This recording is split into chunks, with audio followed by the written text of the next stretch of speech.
கேரளாவில் நல்ல பிரபல நடிகர்கள் இருக்காங்க.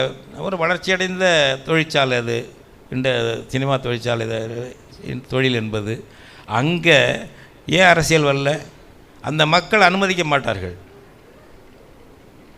நம்ம அதை ரசிக்கிறோம், அவனை தலைவனாக தூக்கி வச்சுட்டு கொண்டாடுறோம்.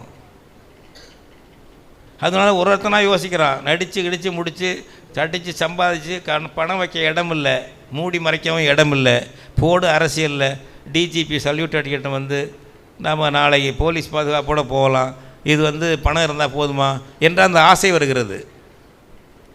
எனவே முதலமைச்சர் ஆகணும், ஒரு கட்சி தொடங்கிறது. கமலஹாசன் ஒன்று கட்சி, யாரார் நம்ம சரத்குமார் ஒரு கட்சி, யாராரோ இப்போ ரஜினிகாந்துக்கு தான் கடைசியில் எச்சரிச்சுட்டாங்க, யாரோ தப்பிச்சிட்டாரு ரஜினிகாந்த், கால் எடுத்து வச்சு தேதியெல்லாம் அறிவிச்சிட்டு அப்படியே பின் வாங்கிட்டார். இந்த மாதிரி கேவலம் இந்தியாவில் வேறு எந்த மாநிலத்தில் இருக்கா? நம்ம தான் தன் திறனாய் பண்ணிக்கணும், செல்ஃப் கிரிட்டிசிசம் வேணும். நம்ம இனத்தினுடைய பலவீனம் என்ன? யாராச்சும் இருக்கட்டும், தமிழர்களே போவாதீங்கன்னு சொல்லுங்கள். முதல்ல சினிமாவை ரசிங்க, தொடருங்க.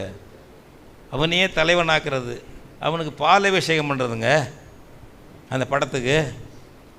இந்த கேவலம் வேறு எங்கே தான் நாட்டிலங்க இருக்குது? நம்ம வைக்கி தலை குனியணும், தமிழன் தமிழச்சி ஞாபகம் வச்சுக்கோங்க. சினிமா பாரிகாரன் நடிகனுடைய பேனர் இருந்தால் அதுக்கு பால் அபிஷேகம் பண்ணுவானுங்க.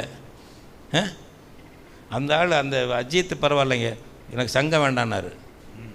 சங்கத்தை கூட்டத்துக்கு போகிறதே இல்லை அவர், இவங்களை சட்டம் பண்ணுறதே இல்லை, அவங்களா ரசிகர் பண்ண வச்சுக்கிட்டு இருக்கானுங்க.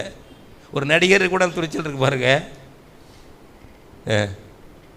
இவன் நம்ம ஆளுக, நம்ம தமிழ் பிள்ளைகள் அவ்வளோ மோசமாக விசில் அடித்தான் குஞ்சுகளாக இருக்குது. அதை மாற்றணும். நமக்கு வந்திருக்க நோய் நம்ம இனத்துக்கு, அதை மாற்ற வேண்டும் என்று தான் நம்ம சிந்திக்கணும்.